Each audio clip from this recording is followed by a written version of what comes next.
Doctor Eduardo Vega, qué gusto saludarlo. Muy buenos días. Muchísimas gracias por atendernos. Bien. Muy buenos días, estimado Glatzer. Gracias por la invitación. Siempre dispuesto a poder colaborar, sobre todo en coyunturas siempre tan complicadas como las que ocurren en el país. Aquí estamos, Glatzer. Sí, pues, ¿qué tan complicada es esta coyuntura, doctor Eduardo Vega, de cara a lo que el fin de semana ha publicado el diario El Comercio? Y sin lugar a duda va a ser el tema central de la discusión, no solo política, sino intuyo también fiscal y judicial en los próximos días. Esto de que podría el presidente de la República estar involucrado en autocorrupción al recibir 1 millón de soles a cambio de un favorecimiento ilícito a las empresas Obrainsa y Astaldi para hacerse de una obra cuando era presidente del gobierno regional de Moquegua. ¿Cómo ubicamos para que se haga lo correcto, que es investigar? ¿Dónde ponemos todos los datos que se han podido Sí. conseguir? Bueno, yo creo que en general los tres comentarios iniciales que me provoca un caso como el que hemos conocido el día de ayer es uno, efectivamente estamos ante un caso que merece una investigación. Yo creo que eso está claramente establecida.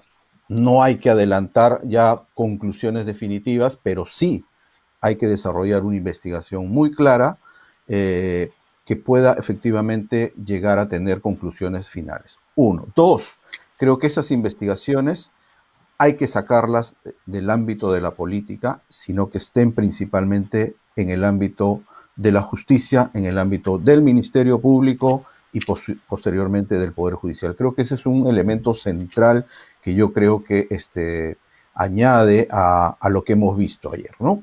Creo que invocaría la suficiente madurez para decir esto tiene un canal, hay que investigarlo y el canal es el Ministerio Público. Creo que entra ahí un elemento central. Y el tercero es, yo creo, volver la mirada a lo que ocurrió y a lo que sigue ocurriendo y las consecuencias que sigue trayendo todo el caso Lavajato y, por supuesto, el Club de la Construcción, estimado Glatzer. Creo que nos habíamos, a partir de todas estas tensiones entre el Ejecutivo y el Congreso de la República, olvidado que allí a la base había un caso tremendo de corrupción de los últimos años que se habían destapado a partir del 2016, 2017 en adelante. Y que aún no tenemos resultados definitivos, pero que sin duda no podemos quitarle la atención, no podemos debilitar ese tipo de investigaciones que están llevándose adelante y que, por supuesto, alentar al Ministerio Público para que los lleve de la manera más correcta. A mí no me cabe ninguna duda, Glatzer, que el Club de la Construcción era lo más corrupto que teníamos a nivel peruano en materia de grandes obras públicas, así como lo fue Lavajato y las empresas brasileñas, Odebrecht, OAS y todas las demás. En el caso peruano, este Club de la Construcción representaba eso mismo y estábamos hablando de varias empresas, ¿no? Obrainsa, COSAPI, Grañi Montero, ICSA, Hidalgo y otras más que están en plena investigación, que muchos de sus altos funcionarios quieren acogerse a la colaboración eficaz y están en ese proceso todavía de hacerlo, pero hay varios pedidos que se han hecho y que probablemente en ese sentido están estas declaraciones que hemos conocido del día de ayer. Hay evidentes elementos ahí que requieren efectivamente una aclaración definitiva, pero que ya forman, en mi opinión, un caso que merece la máxima investigación, ¿no? Y por otro lado, en el ámbito político, creo que tú lo has referido, es necesario, ¿no?, que esta pequeña primavera que hubo entre el Congreso y el Ejecutivo para tratar de sacar adelante normas importantes para el país, ojalá se mantenga. Sin duda, lo ocurrido ayer va a significar seguramente un nuevo enfrentamiento, una nueva situación.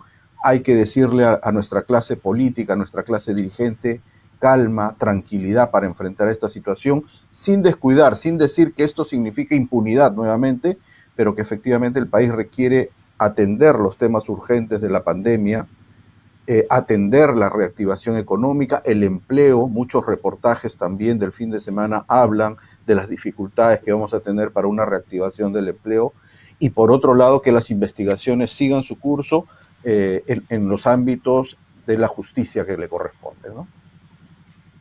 Doctor Eduardo Vega, siendo con atención lo que dice, ha notado los puntos que usted resalta como lo que hay que tratar, digamos, que hay que tratar de ponderar debidamente un caso de esta naturaleza sin desestimar, por supuesto, lo que es principal, que es una investigación profunda. Pero sí hay que hacer que la política quite la mano de esto y que el Ministerio Público haga su trabajo hasta que culminen las investigaciones.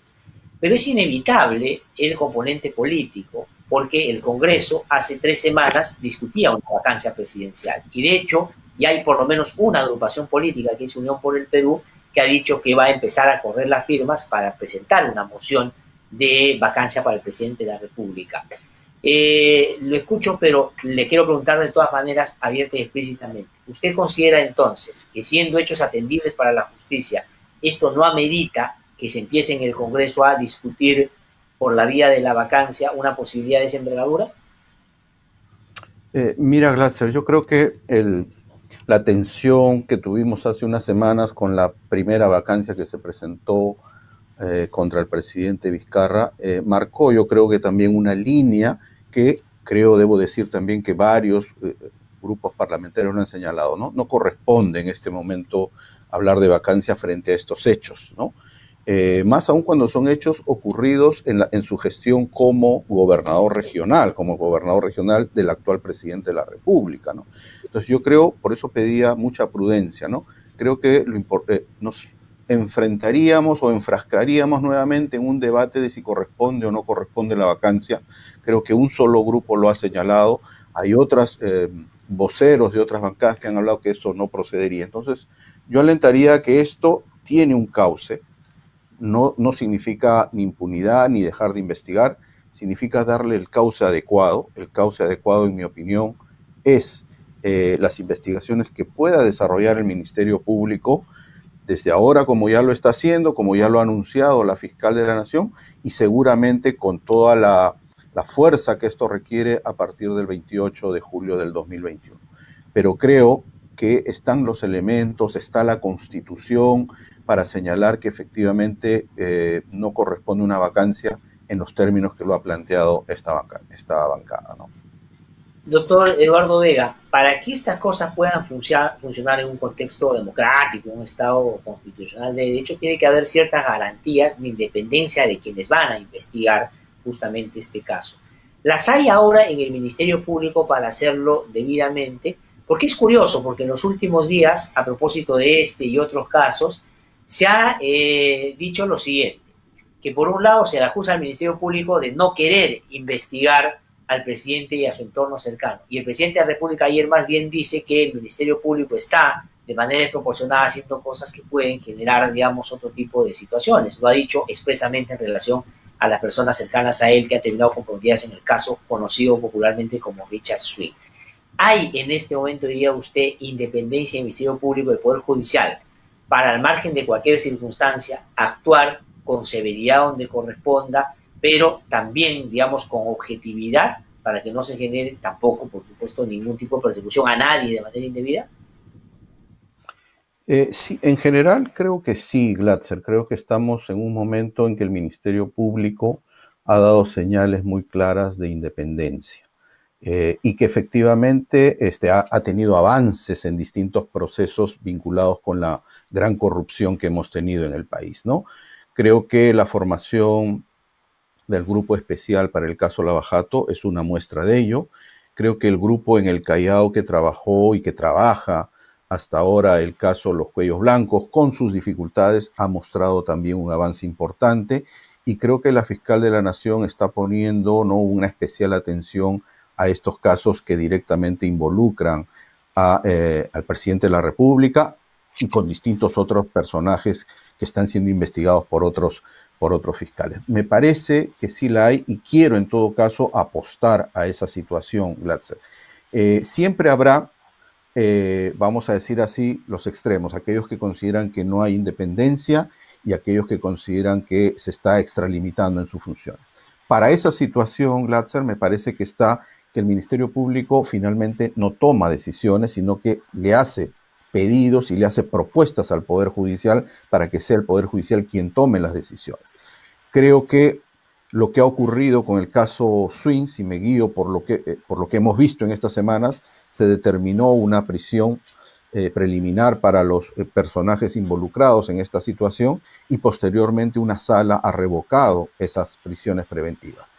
Hoy mismo, hace unos días, la Fiscalía ha vuelto a pedir ahora sí una prisión preventiva porque considera que tiene los elementos para hacerlo, y será un juez, será una autoridad judicial quien determine si efectivamente esos elementos dan para la prisión preventiva.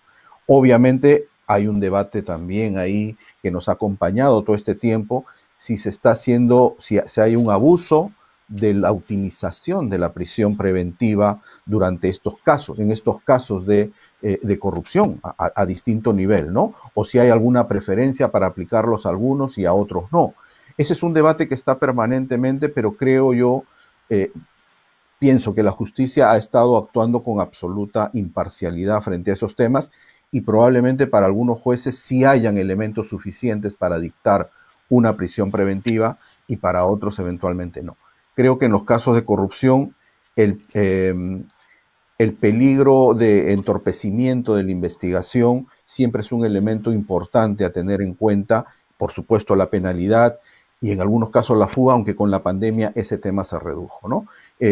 Yo creo entonces que hay los elementos, hay las garantías, eso no significa, Glatzer, no estar atento a efectivamente situaciones en las que veamos, digamos, situaciones, decisiones inadecuadas, la corrupción, las redes de corrupción en el sistema de justicia todavía existen, todavía es necesario poner atención a eso. Hay una tarea también pendiente de la Junta Nacional de Justicia para revisar esos casos, pero no podemos olvidar que salimos de un periodo de corrupción muy grande, con redes muy claramente instaladas y que efectivamente necesitamos, por tanto, estar atentos a aquello que la justicia vaya haciendo frente a estos casos, ¿no? Ahora, frente a lo que está sucediendo, doctor Eduardo Vega, hay una preocupación que yo tengo y que creo que tienen muchos también, que puede perjudicar lo que deberíamos proteger en una situación como esta, que es una buena investigación, que es la sobreactuación de las partes. ¿No es cierto? Esto que usted llamaba efectivamente en algunos casos que podrían ser excesos del Ministerio Público, del Poder Judicial, de querer hacer las cosas tan visibles y de tal magnitud para dar la sensación de que son independientes.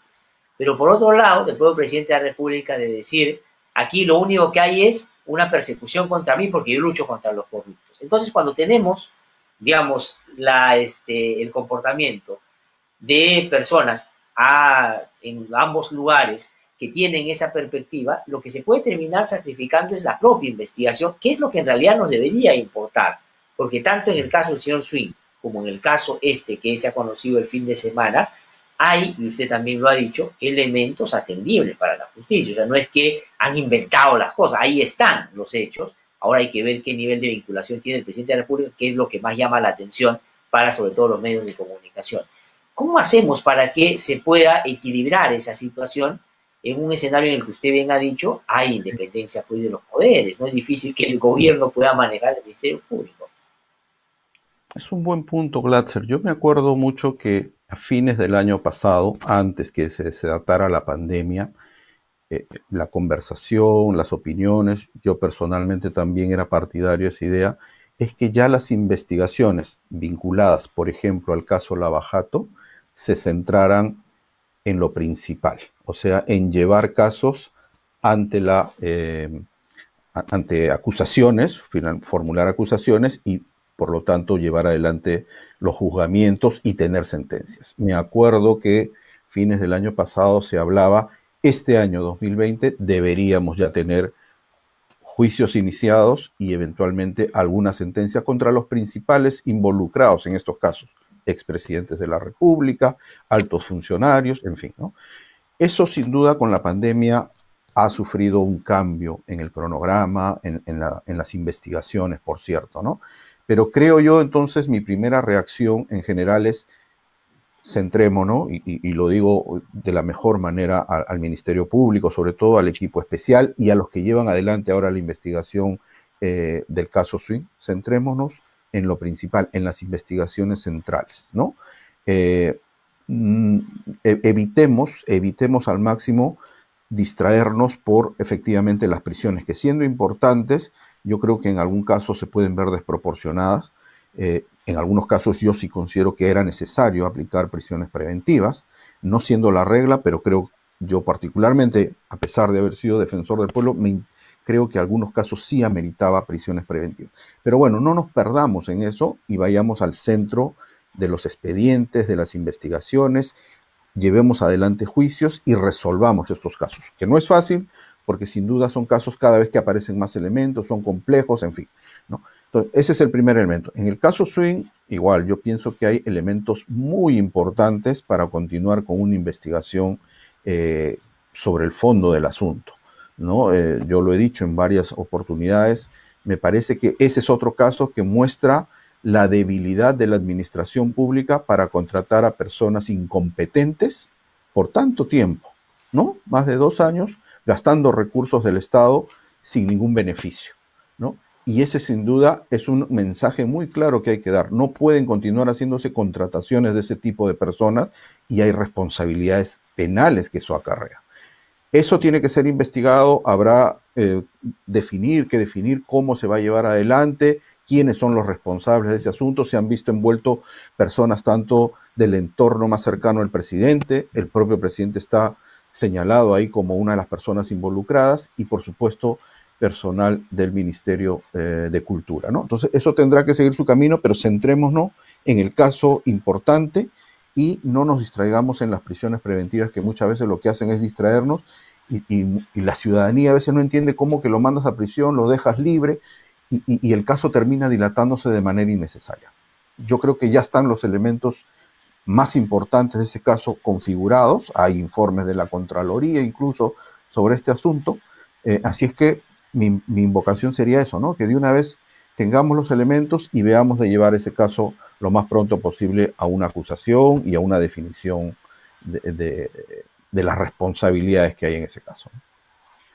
Doctor Vera, usted ha sido parte, digamos, de quienes con rigor y por la experiencia que tienen y con acierto plantearon lineamientos de reforma en materia de justicia, luego se complementó con el tema del planteamiento de la reforma política, que tienen que ir ambas cosas de la mano para que justamente tengamos más credibilidad pues, en un país como el nuestro, ¿no es cierto?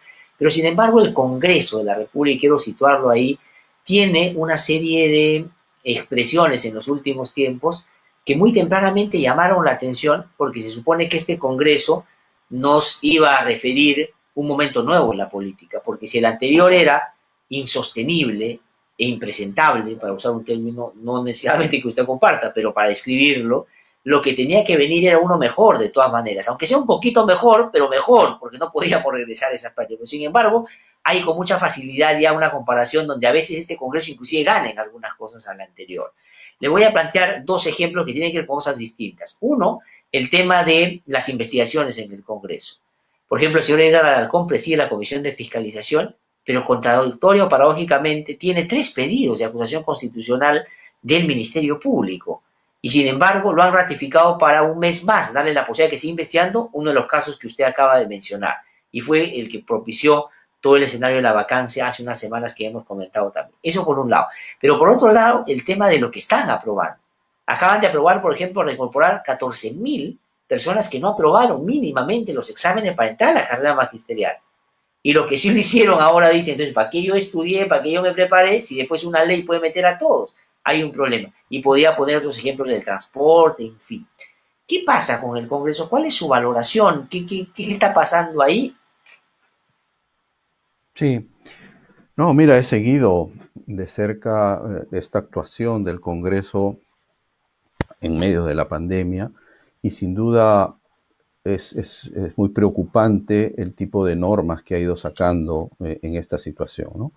Creo que los ejemplos que has puesto, este último, el de la reincorporación de maestros que no se presentaron exámenes o que jalaron en exámenes, es tremendo, es brutal, es una señal muy mala para lo que queremos construir en el país, ¿no? Independientemente del actual gobierno, queremos construir una verdadera meritocracia en la gestión pública, Glatzer, y creo que esta señal que ha dado el Congreso no va en esa línea, ¿no? Ya se ha anunciado que se va a observar esta norma y creo que es lo más correcto. Eso en el campo educativo es fundamental porque estamos encargando a profesores debidamente capacitados la enseñanza a nuestros niños. Y ahí hay reformas que efectivamente se han visto que no se va en esa línea. Creo que el populismo ha ganado a este Congreso, quieren hacer muchas cosas en un periodo tan corto de menos de año y medio, ¿no? Y lo que estaba claro también antes de que empiece sus funciones Glatzer es que había un mandato muy preciso para reformas fundamentales en el país, ¿no? Como la justicia, como la reforma política, y si bien es cierto han habido avances importantes, también algunas de las tareas importantes se han ido dejando de lado y se ha entrado a temas como todo el tema del sistema previsional, que es muy importante y que requiere un debate muy minucioso, en los que más bien lo que gana es la premura, la rapidez, el poco análisis en este tipo de temas, ¿no? Entonces, creo que ahí lo que hay que hacer es pedirle al Congreso que hay límites también para legislar, que hay temas que requieren una mejor evaluación cuando se abordan, porque puedes encontrar soluciones inmediatas, pero en el mediano y largo plazo puedes estar ocasionando muchos problemas en general. Eso no significa no estar del lado de la ciudadanía, como ellos lo señalan. Hay que estar del lado de la ciudadanía, por supuesto, pero que le den sostenibilidad a las propuestas que estamos presentando, ¿no? Entonces, peligroso que se legisle sin ningún límite, peligroso que se legisle solo en base a populismo, ¿no? Peligroso que no se tenga en cuenta aquellas líneas centrales para que nuestro Estado cada vez se modernice más de cara al bicentenario. La meritocracia sin duda es uno de ellos, un sistema previsional sostenible sin duda es uno de ellos, Glatzer. O sea, yo creo, y lo decíamos desde hace muchos años atrás, necesitamos repensar el sistema de pensiones y sistema previsional, sí, yo no me niego a eso y creo que es importante hacerlo, pero hacerlo con bases sólidas, con bases importantes. Necesitamos ahora mirar todo el sistema de la economía, el tema de la reforma política, pues sin duda, ¿no? Pero eso se requiere también hacerlo con mucha claridad y dejando de lado a veces estos falsos populismos, yo diría, que lo que buscan es más bien ganar el voto inmediato, que los grupos políticos tengan alguna chance de cara a las elecciones del 2021, ¿no? Ahora, en ese escenario, doctor Eduardo Vega, lo que se hace más importante es resguardar determinadas instituciones para que sean el contrapeso. Porque en esto que usted decía, primavera, entre la nueva relación del Ejecutivo con el Congreso, ojalá dure, la verdad es que me parece, es una aspiración, pero por los actores daría la impresión de que no va a ir por ahí la cosa, y el Tribunal Constitucional va a tener más trabajo que el habitual, resolviendo asuntos que vengan del Congreso y que observe el Ejecutivo y que se aprueben por insistencia. En este momento está por elegirse a los miembros del Tribunal Constitucional. ¿No se hace más riesgoso todavía eso? Es decir, un Congreso con las características que usted ha determinado, más la posibilidad de que ese mismo Congreso elija al Tribunal Constitucional. ¿Qué pasaría si le elige a su medida? Es decir, gente más bien que no le haga un contrapeso, que deje pasar todo, que le parezca que eso no es tan complicado y que, en fin, se puede sobrellevar. ¿Está usted de acuerdo que este Congreso siga manteniendo el interés en elegirlo o debería dejarlo al próximo Congreso? ¿Qué hacer para que no salga mal? Sí. Mira, el riesgo de la repartija, como ocurrió en congresos anteriores, sigue estando presente hoy día, Glatzer, ¿no?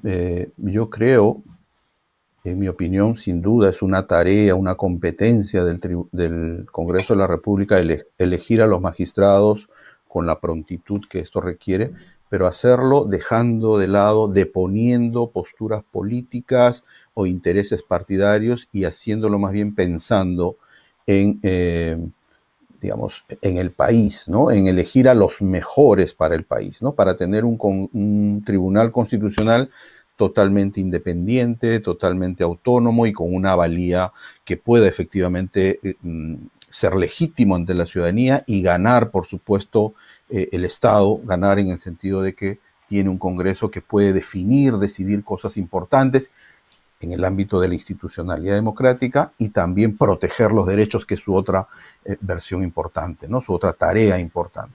Entonces, yo creo que hay un riesgo, no lo puedo negar, no lo puedo dejar de decir, pero creo que frente a ese riesgo deberíamos, y creo que este pequeño etapa que se han tomado para escuchar ¿no? Opiniones que puedan alimentar, que puedan mejorar el reglamento, es una etapa importante que me parece que se ha instalado y que lo están analizando y que están viendo qué se incorpora de aquellas sugerencias, opiniones que se han vertido de distintos lados al reglamento que se quería hacer de manera muy rápida, hay que recordarlo, ¿no? Entonces, por eso es que yo digo que hay siempre el riesgo de una repartija, ¿no? Hay grupos, hay personas que efectivamente están pensando en que no están eligiendo a un tribunal para los próximos 5 años, sino al amigo, y eso hay que evitarlo, ¿no? En segundo lugar, me parece que reconociendo que este Congreso tiene competencias para hacerlo, no aceleremos procesos, escuchemos, diseñemos un buen reglamento y si el tiempo no alcanza, porque probablemente entremos también en una etapa ya electoral en toda su magnitud, haga preferible pensar de que es necesario que el proceso de elección tome mucho más tiempo y pueda encargarse al siguiente Congreso. Hay fórmulas intermedias que también uno las ha podido revisar y leer, ¿no? Cómo elegir a la mitad de los magistrados que faltan, ¿no? De 6, elegir a 3 y dejar para más adelante otros 3. ¿Por qué no? ¿Por qué no revisar todas esas propuestas? ¿No? Creo que entonces están los elementos para desde el Congreso dar una señal muy clara de que el trabajo, la tarea importante de elegir a los magistrados del Tribunal Constitucional se va a hacer con el mayor rigor posible, con la meritocracia y dejando de lado posturas partidarias para yo tener mi cuota en el Tribunal Constitucional. Eso es lo que hay que estar muy atentos y como le digo, no hablamos en base a suposiciones, sino hablamos en base a lo que hemos visto en anteriores elecciones y que lamentablemente nada indica hasta el día de hoy que puedan volver a repetirse en este nuevo Congreso, ¿no? Decía usted hace un rato, doctor Eduardo Vega, que hay que centrarse en lo importante. Y lo importante hoy sigue siendo la pandemia y todo lo que se deriva de ella, sin lugar a dudas. A la luz de lo actuado o lo no actuado en torno a la pandemia, después de ya estar, digamos, en el séptimo mes, digamos, de la misma en nuestro país, que nos ha atacado con tanta severidad, ¿cuál es su valoración, su lectura de cómo se ha actuado y dónde considera usted están los principales retos ahora para administrar el hoy, pero para pensar también en qué hacemos después, porque los rezagos van a durar mucho tiempo y van a ser muy severos? Sí. Mira, yo creo que se ha hecho un esfuerzo importante, Glatzer, ¿no? Un esfuerzo importante frente a una pandemia, pues, de unos alcances realmente desconocidos y de una magnitud impresionante, ¿no?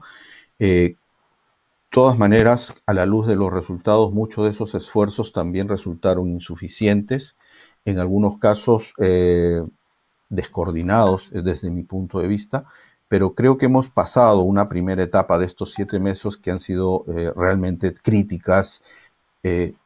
Leía informes en los últimos días, siempre los números van a ser, vamos a decir así, preliminares, ¿no? Pero estamos arriba de los 80.000 muertos según algunos datos, ¿no? Más de los que murieron en la época de violencia, por ejemplo, ya, ¿no? O sea, más de los que murieron en cerca de 20 años de violencia en el país.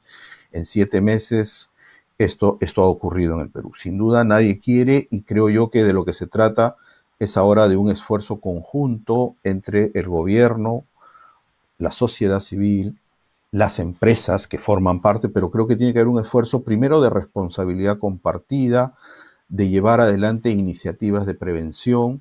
El riesgo de esta segunda ola que ya se ha visto en otros países, en Europa, está muy latente y por lo tanto no nos puede nuevamente tomar desprevenidos, sino que necesitamos que el sistema de salud, el sistema de prevención, el sistema de detección a través de las pruebas y el sistema de aislamiento puedan funcionar de manera mucho mejor.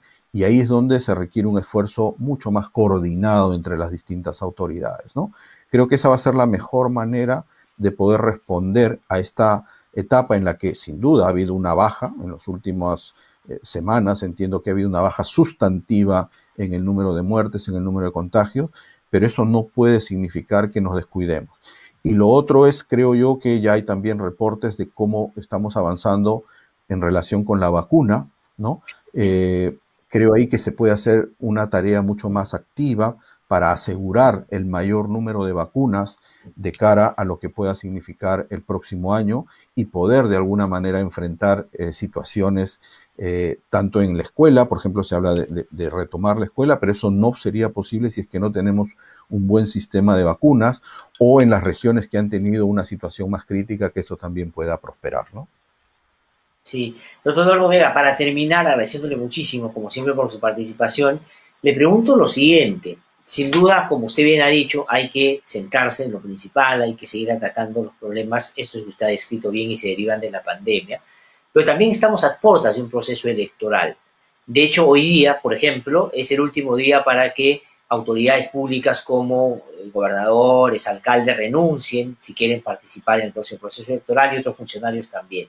Pero mi pregunta es, mientras lo escucho, ¿cómo hacemos para que no solo el debate, sino el resultado de la elección se centre en dar en el voto, ¿no es cierto?, garantía de que quien elijamos sea personas que puedan manejar el momento que se viene y no gane la demagogia, el populismo, que no gane también esas lógicas autoritarias, ¿no es cierto?, que lamentablemente suenan bien en el momento en el que se dicen, pero después nos dejan problemas serios que cuesta mucho tiempo reparar, y en fin, todo esto, ¿no? Porque va a depender mucho de cómo terminemos después de la pandemia, o sea, la gente está ya perfilando un poco. ¿Cuál sería el perfil ahí que se Sí, necesita para lo que se viene? sí, mira, yo creo que hay que cerrarle el paso a los populismos, a los autoritarismos, ¿no? Y esta es una tarea de todos los ciudadanos, de todos los que estamos atentos a que el Perú realmente progrese y encare el bicentenario con una mayor democracia, con un mayor respeto de derechos, con la posibilidad de dialogar, ¿no? De reconciliar al país, de dejarnos tantos de posturas que nos dividen más, ¿no? Entonces yo creo que hay que buscar partidos realmente democráticos, ¿no? Ver las trayectorias de las personas y que a quienes elijamos efectivamente puedan ser una garantía de fortalecimiento de la democracia, de fortalecimiento de los derechos y por supuesto, ¿no? De integridad, que creo que es un elemento central hoy día en la función pública, ¿no? Personas que nos garanticen absoluta integridad. Muchas veces, y ahí están las encuestas, ahí están los datos, ese tema no ha estado en la agenda cuando decidimos por quién elegir. Que sean personas íntegras, personas intachables, eso no ha estado. Y está en nuestros votos, está en nuestras manos saber a quién vamos a elegir en esa situación, ¿no? Entonces, creo yo que los ciudadanos somos muy conscientes y nos damos cuenta muy rápidamente de cuándo estamos frente a un populista, cuándo estamos frente a un autoritario, cuándo estamos frente a alguien que no es íntegro y honesto en su forma de actuar, ¿no? Creo que hay una responsabilidad que nos va a caber a todos. Obviamente esto pasa primero también porque los partidos que van a entrar en pugna, que van a competir en estas elecciones, nos ofrezcan a sus mejores cuadros, a sus mejores personas. Ya estamos viendo nuevamente estos vientres de alquiler que existen y que están ahí presentes en el escenario político, ¿no? Hay que tomar nota de eso, hay que estar muy conscientes de eso. Ojalá que las nuevas reglas que se han ido aprobando, Glatzer, ¿no? Para las elecciones, para el financiamiento, ¿no? Sean efectivamente reglas hasta donde ya se han aprobado y donde ya vamos a entrar con esas nuevas reglas, nos den una mejor garantía de un proceso electoral mejor de los que hemos tenido hasta ahora, ¿no? Y que elijamos en aquellas personas que primero sean una garantía de honestidad. Hoy día podemos Mm. escudriñar al detalle a los candidatos y saber cuáles son sus problemas. Dejemos de lado a los populismos o nacionalismos exacerbados y dejemos también de lado a los autoritarismos que tanto daño han hecho en el país, ¿no? Doctor Eduardo Vega, le agradezco muchísimo, como siempre, por su participación en el programa. Siempre es muy importante, interesante tenerlo. Vamos a seguir conversando seguramente y le deseamos lo mejor. Y en fin, vaya las reflexiones que ha hecho con nosotros esta mañana. Efectivamente, avivan o motivan. Ojalá que se centre la atención en lo importante, que es lo que todos deberíamos procurar ver, ¿no es cierto? Y resolver a la base. Muchísimas gracias, doctor Eduardo Vega. Ha sido muy Muchísimas amable. gracias. Que vaya muy bien. Muchísimas gracias. Doctor Eduardo Vega ha conversado con nosotros, él, como ustedes saben, ha sido defensor del pueblo y ha desarrollado toda una trayectoria en defensa de los derechos humanos, en defensa de la institucionalidad y hoy también desde la academia impulsa que estos procesos no se agoten, que sigan dándose y, por cierto, ojalá que en algún momento podamos tener resultados firmes frente a ello.